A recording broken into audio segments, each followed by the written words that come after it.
So today's training program is on the topic teaching and learning style, which will be taken by Kasher Naik. Ma'am, please come.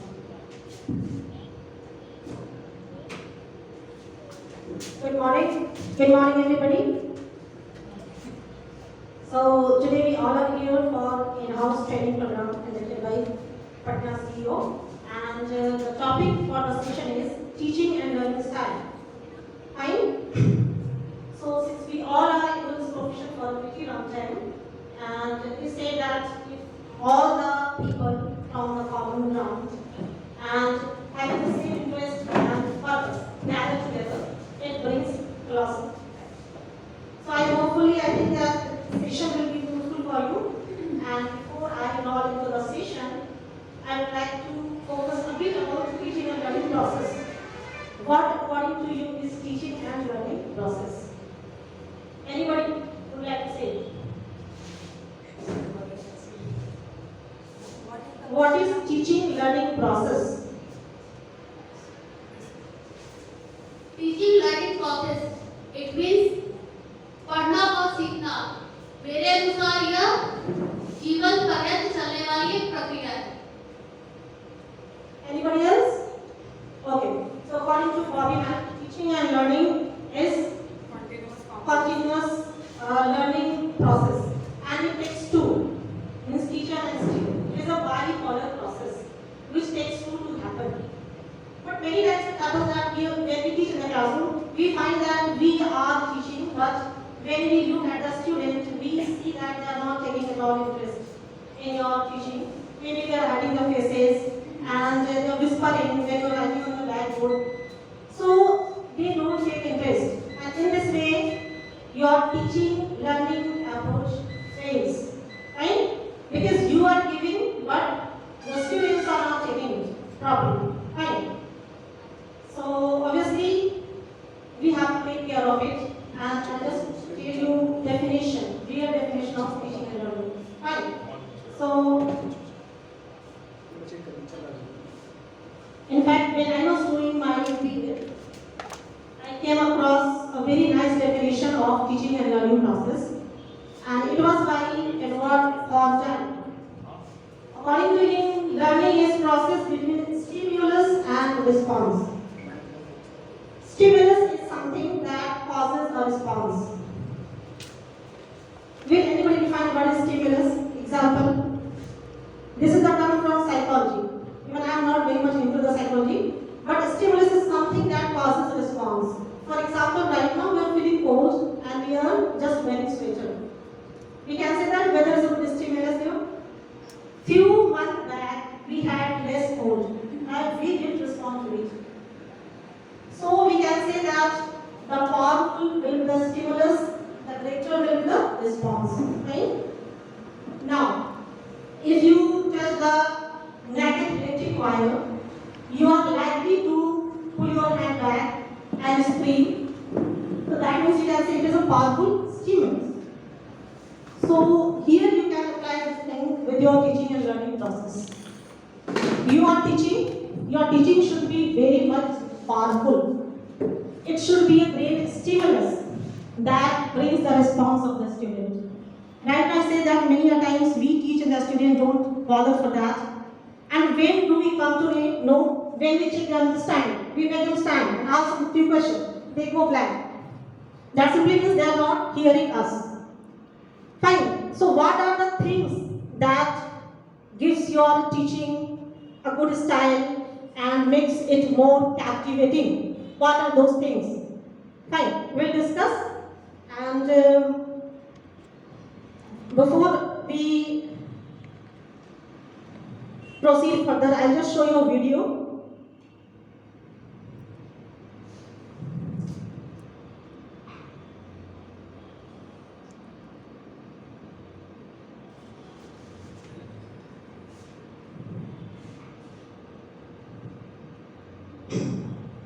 Sound is not coming.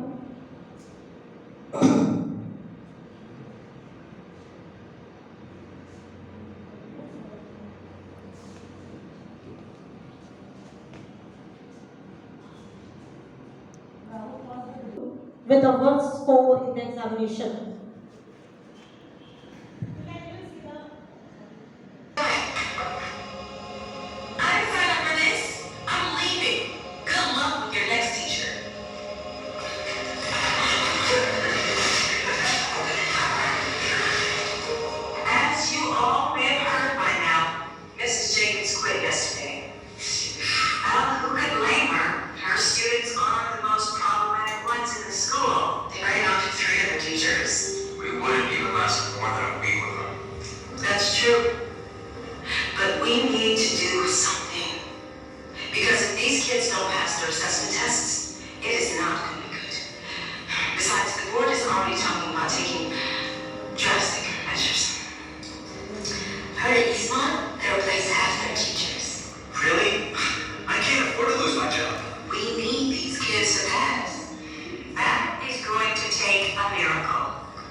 hardworking, patient, and a little person. Ah, hello, everyone.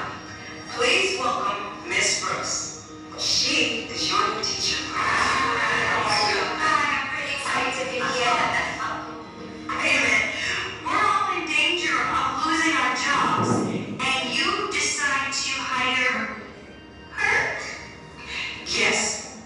Miss Brooks is a highly qualified teacher with an impeccable record. Well, they may as well just come and fire us all down.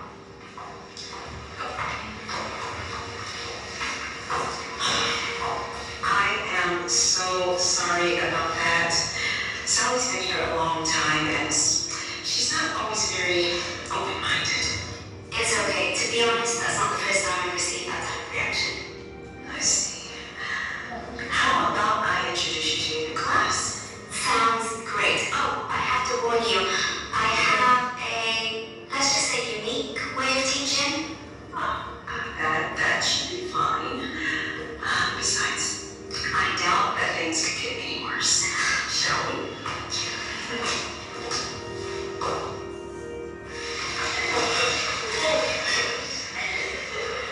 Hello, class. Listen up. We have someone new starting today.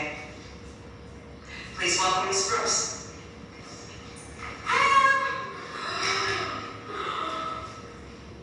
Wait, are you a student or a teacher? Hey, settle down. She's your new teacher, so you better all do what she says. Good luck. Thanks. Hi everyone, I'm so excited to meet you all. Why are you so short? Yeah, I'm even taller than you. You're right. Let's just say I'm unique. But being unique is a good thing. Another board problem. That's not what we're going to do. But since you're so tall, would you mind raising this for me? So, what are we going to do? Here, catch. Why are the numbers all over this? Wherever your thumbs land on the wall, you multiply those two numbers together. Now go. Oh, okay. 9 times 9 equals 81. Very good. Now hit it to someone else. Okay. 5 times 2 equals 10. Yes. This is fun. 3 times 7 is 21. You got it. Now hit it to someone else. What do you think you're doing? Just teaching my class, why? Well, it looked to me like you were playing volleyball during class time. Does the principal know about this? No, but I'm sure she wouldn't mind. I'm trying to keep my teaching not only educational, but also fun. Fun! That will never work. Take it from me. I have the highest performing students in this school. Let me give you a piece of advice. Stick with the traditional way, and then maybe your students will pass.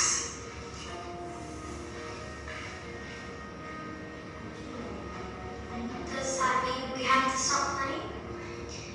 No. Not at all. Hey, it's someone else. Yes. Let's go.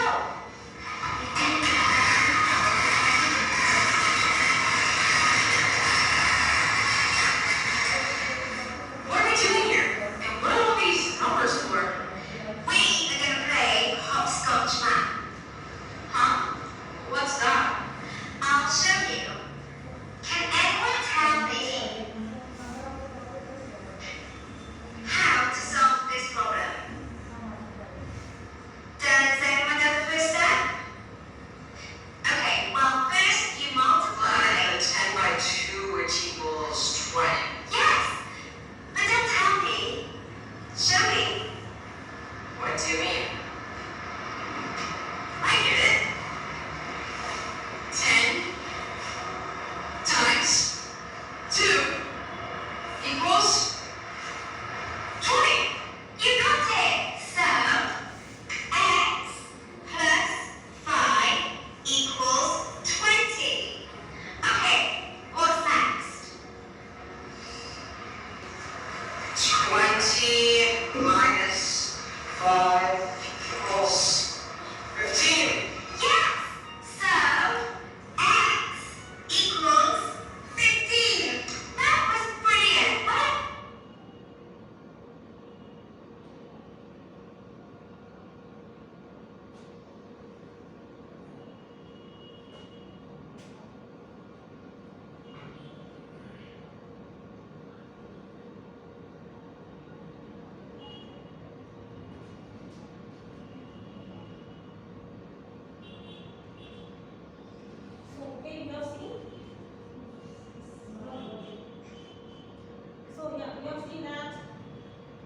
very powerful stimulus that stimulated the student. She used a ball where she has written many numbers and she just threw it to the student.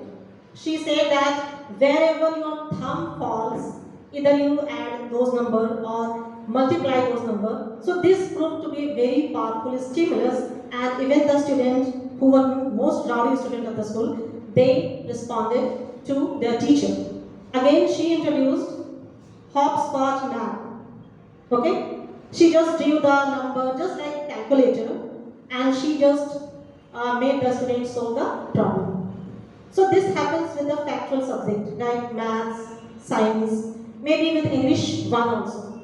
Language class is equally boring because there are a lot of stuff like grammar, conditional, pronunciation. Now we need to introduce such games in our periods. So when I teach English 1, so in English 1 we can introduce many ESL games. English as second language games, board race. We can split the class in 2 parts and we can split the boards into parts. Right? We can provide them different colors, different markers. I can write adjective, many adjectives, regular, irregular, and I can call them. Literally, they will run to the board. They will write more and er, and at last I can calculate their responses and announce the winner. Fine. So it may prove to be a very powerful stimulus. Next is, you have many games like word jumble race, where one of the students of one team comes and writes one sentence in jumble and other comes and rearrange it. Same, because I make student play reported speech game, where I make one student stand and I ask them to say any sentence in present tense, and they are going to report it to me. I say something, today I am going to teach you this, and I say that this you report to others. That ma'am said that ma'am, she was going to teach this. So this becomes quite fascinating for the student and they take interest. Fine. So in the same way, like Narayan also told, to identify the word. Maybe one come and draw the word and the other students are supposed to say the word. So these are very captivating games. And I just want to say that these are very powerful stimulus that stimulate the brain of the student, and as a result, they respond. They show interest, they listen to you, they also raise their hands. Fine. So I give the example of my daughter when she was studying in LKG class. Okay. So for the first time she got homework to learn 5 words, maybe hand, eye, ear. She was never used to cramming the thing. She started learning and she could not. And what I did, I literally hit her on the finger. She cried a lot. She didn't expect this return from me. First time I hit her because it was going against my ego. कि मेरी बेटी है तो कर नहीं पा रही है ऐसा कैसा. मैंने कहा कि कल उसने याद नहीं किया था. So this hurt me, and I hurt her on the finger. She was quite scared that night. And in the morning when I woke her up, she said H&D hand, EYI without opening the eyes. And that moment I realized that we are hammering the brain of the student. We are stuffing the information and data. We are treating them just like a machine and robot. And today she can spell very hard or difficult words because I have changed the method of teaching. So next, one more game. You can say that I used to play with my daughter. KWL. So one who is teaching environmental study, they can use this game in the classroom. Like apart from the syllabus, they can ask them. Today you can ask any question around your surroundings. Like today you can ask about butterfly and whatever you want to ask. Sometimes go above from the curriculum. Suppose if the student says, I want to know about butterflies, you can ask, what did you know about it? First tell me your previous knowledge, because it is very good way to associate our present knowledge with the previous knowledge. This stimulates the brain of the student and he can understand very well. Fine. So if you say that, what do you know about butterfly? He will simply say that's very beautiful, it's quite delicate, it sits on the flowers. Now you can say, what do you want to know about it?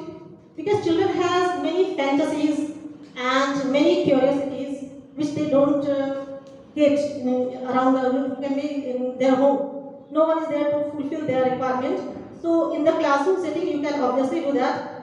You can ask what you want to know. If he says that I want to know how the caterpillar changes into butterfly, then you can just tell them the process, how caterpillar changes into butterfly. Then you ask them, what did you understand? What did you understand? K means what did they know? W, what they want to know? And L, what did they learn? So if they will repeat the learning in this way, it is going to create miracle, and you don't need to make them memorize the thing. Obviously, in the classroom, in most of the classes, and even I do, we write learn it. I didn't understand where the learning happens. We should write cram it. Because at home, no one is going to give that atmosphere. Whether the things should be assimilated or compared to other living things, mothers cannot do that. Maybe since I am educated, I can do. There are many mothers who cannot do that. So don't give the factual subject. And secondly, what happened? Ma'am did not hear those words. She came to me and said that today ma'am did not hear the words. She gave me another 5 words. In this way, their motivation dies. If we are giving homework and we are not listening, they will not take any interest. And their inner drive will die. So she said that ma'am has not heard, said that next day, and gave another 6 words. So it is quite a boring process, and it is called cramming, hammering the brain of the student. Fine. Now another experiment was by Ivan Pavlov, and you might have heard this name because he has been very famous psychologist from America. And according to him, food is the stimulus and saliva is the response. Fine. So he made this experiment with the dog. You can see the first picture. He showed dog some food. The dog started salivating. In the second picture, you can see that he showed a neutral stimulus. Dog has nothing to do with bell, so it did not salivate. In third picture, he showed 2 stimuli. The first was neutral and the second was unconditional. The dog started salivating because food was there, and in the last picture you can see that he showed only bell and the dog started salivating. Will you please tell where this learning happened, in which picture and how?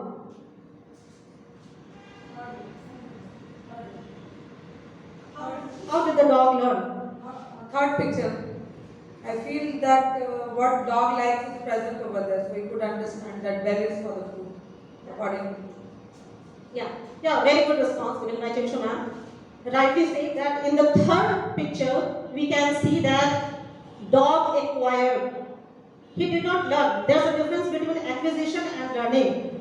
Learning is cramming, and acquisition means learning something without your conscious appeal, right? Without knowing that you are learning something. Which I say that with the help of activity you can do it. You can make them learn without cramming. So here, Ivan Pavlov did not make the dog cram the thing, but dog could understand how, because he has combined this neutral stimulus with this unconditional stimulus for a long time, maybe for 15 days. Now dog has understood that whenever the bell is going to ring, it will be followed by food. Now in last picture you can see only bell has been shown and it started salivating. Like most of the time we do during lunch period, we think that we have got very palatable food and we start, our mouth start watering. So this happens with us. So this is called acquisition, and learning is just memorizing the things. And that is also called rote learning, but it is not effective way of teaching. Fine.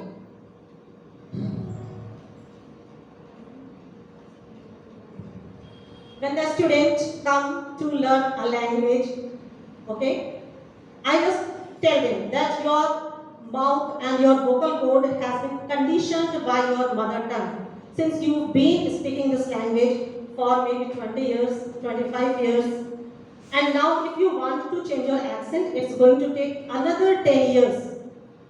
Fine, because you have to recondition the tongue. Fine, like he has conditioned the dog's understanding with combining 2 stimulus, and as a result, dog started understanding the thing well. So I say then that you have to recondition your tongue. Like जैसे हिंदी में हम बोलते हैं ना, टा ठा डा ठा, तो हमारा टंग कहा जाता है, it touches the upper palate. Fine.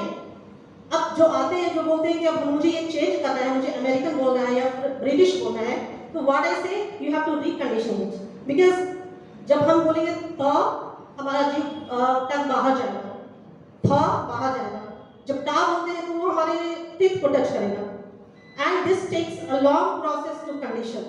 Fine. So in language teaching it is quite essential to condition the tongue. Like might have seen in assembly ma'am always do that. She said that open your mouth very widely and then you pronounce very slowly, and maybe your tongue should always be out to speak very clearly. So what I do, I just teach them tricky transition and maybe tongue twister and cluster pronunciation. When two consonants comes together, it's very difficult to pronounce. Two cluster and three cluster, consonant cluster.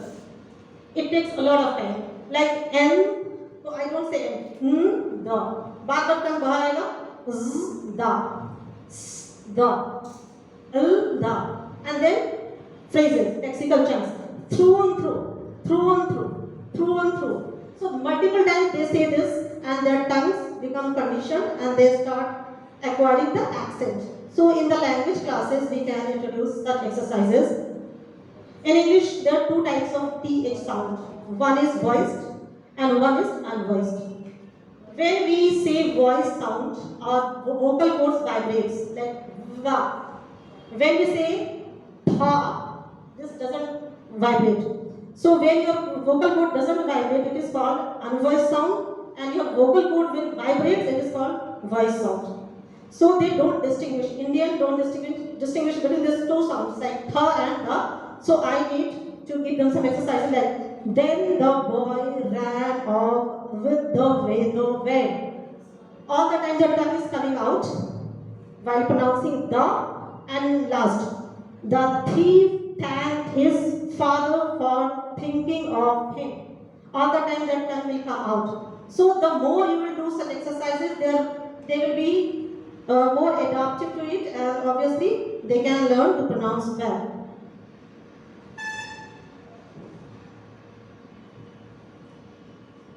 There's a tongue twister because T is the most difficult sound, and anybody who wants to say it, please you can say it. There's a cluster of T. A tutor who tutored a flute died to tutor two tutors to toot. Said the two to the tutor, is it harder to toot or to tutor two tutors to toot? Anybody here? Anybody who wants to try? Okay, fine. So it's very difficult. A tutor who tutored a flute died to tutors two tutors to toot. Say the two tutors to the tutors. Is it harder to toot or to tutors to toot? It takes a lot of time and your energy too. But such type of exercises are quite entertaining, and in this way the student without any conscious effort learn the language. Now more powerful stimulus is your audio visual aids. Like right now I am using this monitor and you all are taking interest. I have shown you the video. So these are very powerful stimulus. When it's quite fascinating for us not to talk about children. They will take more interest if you show them the videos and all that. And infographics is trending right now. Infographic is your information through graphic. And they can understand it very easily. And in classroom setting, you can use blackboard, models, film strips, microphone, amplifier, voice recorder. Sometimes you play the podcast. When you test their listening skill, you just play a small podcast, then you can ask the question related with that. So obviously they will take interest and they can learn it very well. So the first thing that establish the good relation between the student and teacher while teaching and learning process is establishing of rapport. Right? What is rapport? It's a good understanding between you and the student. Right? So initially when I joined the school, I was not, very much into that. I didn't create this rapport because I thought it to be sheer waste of time. Fine, when I will take another 4 minutes to understand the student, I have so much things to teach, so I just focused on my teaching, and it proved 10. I realized it. What is the first thing that build a good rapport between the student and teacher? Can you please tell me? Smiling and greeting the student. Very good. Any other? Yeah, very good. This is what I was telling you. Knowing the name of the student comes first. Whenever you call the student by name, it immediately creates good rapport with the student. And if you call you boy, she girl, stand up, go out, even they pretend, whom you are saying? I don't know. So I was very failure at this. I didn't waste my time in knowing the student's name. And there are many teachers who keep the reports of students' background, their siblings, their interest. If you know their interest, it is also going to facilitate your teaching and learning style. Fine? So you should call the student by their name. You must know the background of the student. And if it is possible, you must know their interest too. Fine, then you can associate just like neutral stimuli with the things of their interest. They will never forget it. Fine. So the second thing is you should use polite language with the student. Fine. Polite means you can also create this rapport outside of the classroom. When the students goes out, you can say, why were you behaving like that? You are not at all attentive in my period. What is wrong with you? And I think that what is troubling you is the more good language, than what is wrong with you. So we should change our language. We should be more polite with the student. Even outside the classroom, we can create this rapport. Like if some student is not paying attention to you, what you say, we can simply call him out, and afterward, when the periods get over, you can say that why did you not pay attention? What is wrong with you? He will immediately think that instead of humiliating in front of the student, ma'am is calling me outside and she is telling me. And if you say that I will just call your father, I know your family, this all create impact on the student, and they are just going to feel attached with you. Fine. The next thing is telecasting. I came to know this term when I was learning from international university. They said that we correct the student by humiliating them. So when like the student said, the bus has came. So we can say, has the bus come? The bus has come. But you have to exaggerate the mistaken words. You don't say that here you are doing wrong. When I take online classes, it is prohibited that you never say that the student is doing wrong and he is wrong. You just telecast it. In other way you can say, maybe by exaggerating his mistake, but you have to be very polite with it. So telecasting is a great way to create a good rapport with the student. Next come your classroom sitting. Fine, you can see this picture. This is called horseshoe sitting. And this is the most advantageous sitting in the classroom where every student can hear you, they can approach you whenever they require. You can keep watchful eye on each and every student, what they are doing. You can just check over their activities. Fine. So if you create a good rapport, your class becomes very, facilitating. You can easily finish the chapter within 10 minutes when you create this, when you establish this rapport. They all are going to be very attentive and they are going to listen to you. Motivation is also a good factor. And most of the time we misinterpret motivation. We think that watching the inspirational video causes motivation and it stimulates you. Nothing such happens. It is your inner drive. And even if you feel, means maybe momentary, you feel that I am quite motivated, you will end up procrastinating. Because you will start, no, I cannot do. And that is very momentary thing. So there are two types of motivation. Intrinsic, extrinsic. Intrinsic, your motivation, you're from within, like interest, your dedication. And when you say extrinsic, external, that comes maybe your money, your status. For the student, it may be your praise, award, because they don't have any intrinsic motivation in learning. learning is a quite dry process for the student. So, like right now I say that we give some homework to the student. Next day when he comes, we never ask, we forget.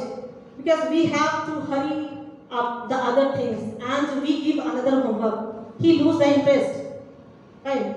So when I was writing a novel few years back. All I have was intrinsic motivation, only interest. There was no extrinsic motivation, no money, no status, nothing. So I wrote for 3 months, but at a point I started losing my intrinsic motivation because only one drive cannot force you and pulls you forward. So what I did, I got an idea. I posted this news on my social media, and I hold the people ask them to hold me accountable what is going on in my novel. And they started asking, now what is going on? Who is this character? Are you adding this event to your... And this gave me extrinsic reason to continue with my writing. Then I started writing. Sometimes you ask a question with the student, fine. Here we don't have time even to hear the homework, not to talk about asking other questions. But when you ask the question, are you doing this? I know that you are very skilled in mathematics. I know that you are very good at drawing. Are you drawing these days? Have you drawn something? So whenever you ask a question, they will have a reason to study. They will go and say that I was asking. Like my daughter makes videos, she doesn't have any motivation, by compulsion she makes. But sometimes when I say that student, I was asking, that Ashi is not uploading video. Oh, I was asking. Yes, I will make. So this happens. We have to inculcate this thing. And one thing more, like most of the students, curriculum is the only motivation. Anyhow, it needs to be completed. And if you bother for something else, if you give other preaching and lecture, they don't pay any heed to you. But you need to convince them. You can give the example of yourself, like I say, that when I was studying with SC Mr. Sir, she never talked about curriculum, and we bothered for curriculum. Today we have forgotten the curriculum, but still his teaching and preaching is with us, we are following. You can say that the moment you will leave this campus, you will realize that how much transformation you come across. So try to hear the lecture of the teacher. Don't only bother for the factual thing. Like when we say that today I am going to take test and 50% of the question will come in your examination. They will be enthusiastic. His ma'am is talking only examination, about curriculum. But they need to understand that they are going to pay them in the long run. Later, after leaving the school, they will not get this setting. There will be different subject, only a specific subject. And we are giving all-round development. So we can add this in your class to give them good reasons. And one thing more, that whenever someone comes to me and asks that I want to learn English, I say them, why do you want to learn English? Motivation is knowing your why. Why? We are doing things without any reason, we will not continue for a long time. So I say that if you will know your why, I will show you how. The stronger will be your why, the easier will be your how. So first you try to know why you are studying, why you are in the campus, why are you in the classroom. Only to waste your father's money or to gain something, to develop your personality. So what is your reason? This is called motivation, this is called inner drive. Fine. Which we really want to practice in the classroom.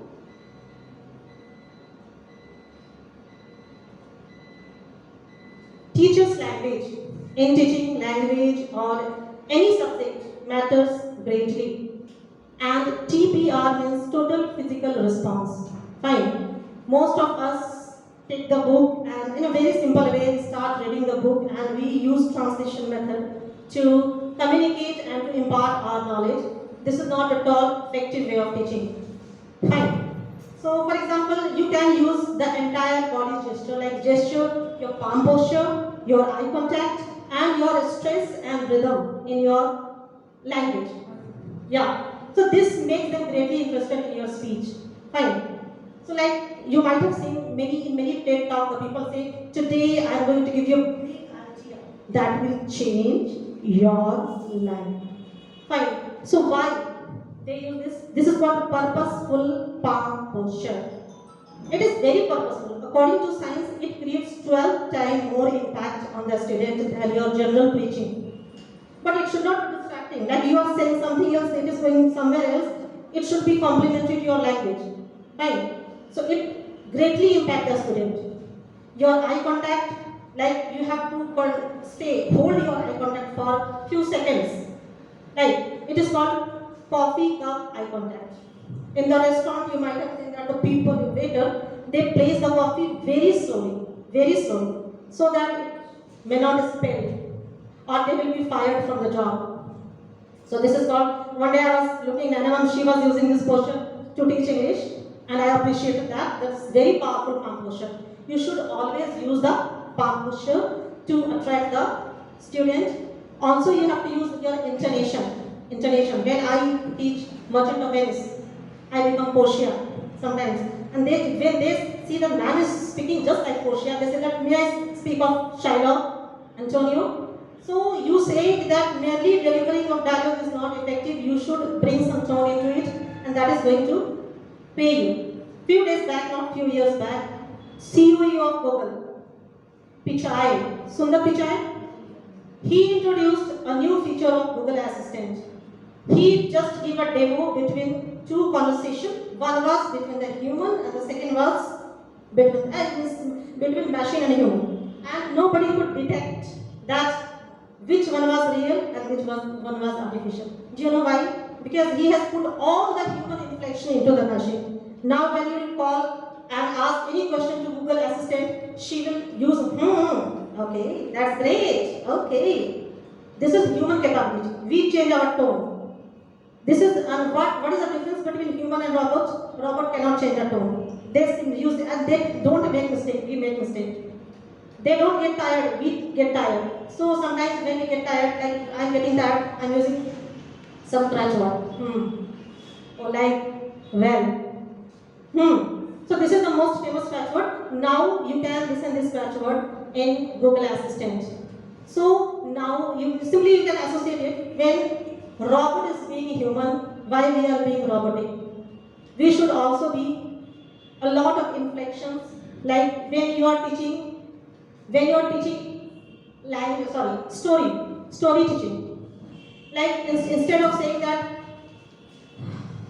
once upon a time there was little red robin was riding to the forest, she went to her grandmother and then students of said, "Aisa hua tha ki little robin thi." This is not the way. That's the best way I heard. In fact, I was listening to a podcast and I came to know that if you could engage 3 years old child, you are the greatest orator. Because they are the most impatient one. They cannot listen you more than 5 minutes. And if you say, yeah, there was a little red Robin Hood and he was living there, he will go live there. So how to engage the smaller one? Your tone should be very powerful. Like, once upon a time, there was a little girl whose name was Little Robin Hood. Do you know why his name was Little Robin Hood? She always wore red clothes. And once she was going into the deep, dark forest. And suddenly, what happened? What is next? So I tried this with my daughter when she was small. And yeah, it is quite tedious job to engage smaller one. And this is the reason, perhaps the reason man gives senior teachers to the lower classes. Because they are more capable of motivating them, of changing them, they have a motherly approach and they use these tones. And we are always in the hurry and what we do, we simply tend to complete the syllabus as fast as possible. But when we complete the syllabus, we should make a point that we should lay stress on all this impact of learning.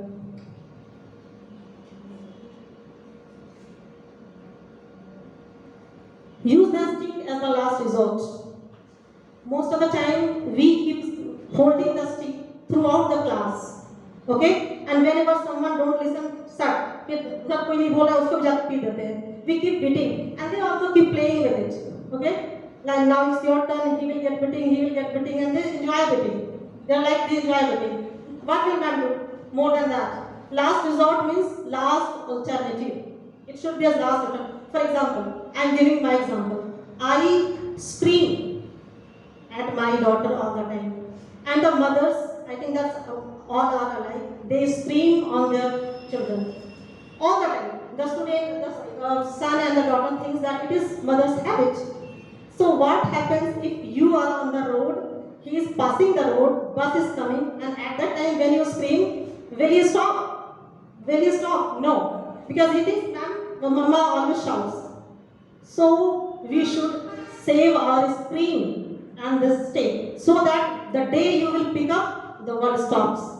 Fine? So this should happen, we should practice this in our life and even with the teaching process. Giving remarks. So only giving remarks can change the personality of the student. Fine. And one experiment was made in California where two bunch of the students were set apart, means the weaker section and the upper section. And they only, what they do, they just change their comment. With the senior and talented student, they say that you are great, you can do that, you have the innate quality. And with the lower class student, means weaker student, they say that only the work and good work can pay you. You can also do the same, what they are doing, the weapon is hard work. What happened? They started progressing because they believed in their capability, that this is the weapon, hard work, and only with the hard work we can achieve anything what we like. And what happened with the students of good intelligence? They started, what to say, they stop facing the challenge. Because they think that man take me for granted, that I am very much talented, this may expose my face to the man. They started thinking so, and their performance deteriorated. So if someone comes and show you the project, fine, this is the project, you say that, wow, you're very good, it's great. No, you say that it looks that you have taken a lot of pain, you have worked hard. Exaggerate the working hard. You might have worked hard, so that this may go in the ear of the weaker section, that this is only the working hard, we can also do that. So in this way, if you change the remark, obviously it's going to inculcate good qualities in the student. And with this slide, I will end up my session. And thanks again for assembling here and listening to me. Thank you. Thank you so much, ma'am. Thank you so much for inculcating so good ideas of you. And I think as a teacher, we all have some ideas, new ideas. This is a very vast topic, teaching learning process. Teaching learning process is not a small topic. Some of the points I'm also I want to share you all. Teaching means we all are teachers. We all have so many ideas, and I know every teachers have its own ideas of teaching, and they are experienced in that. I'm having some of the topics which I want to share you all. The first one thing I want to share is teaching means to set a goal, to set up a nice goal for each and every student, which they want, they need it. The first thing, I think so. The second one thing, which I have a feeling just to share it, just teaching means to consider with all the students, individuals, with their feelings, with their needs. Ma'am has explained so many things in her way, which she teaches. ये उनका तरीका था, ये वो पढ़ाती है, ये उनको लगा, ये आपको भी लगता है, ये आपका भी है, आपके अंदर भी एक अपना तरीका है, अपना पढ़ाने का तरीका है, और सबका तरीका होता है. I think so. ये चाहे वो नर्सरी क्लास में हो, एलकेजी में हो, क्लास 10th में हो, ये सबका एक अपना तरीका होता है. सब में जो जहां जिस लेवल में है वो बहुत अच्छा है, इसलिए वो वहां है. I think so. तो it's not a very small topic, teaching learning process, जो कि 1 घंटे में हम लोग खत्म कर सकें. It's an endless topic. I think so. जो हर एक पॉइंट पे हर एक दिन हमको सिखाता है, कुछ ना कुछ हमको सीखने को मिलता है उससे. ठीक है.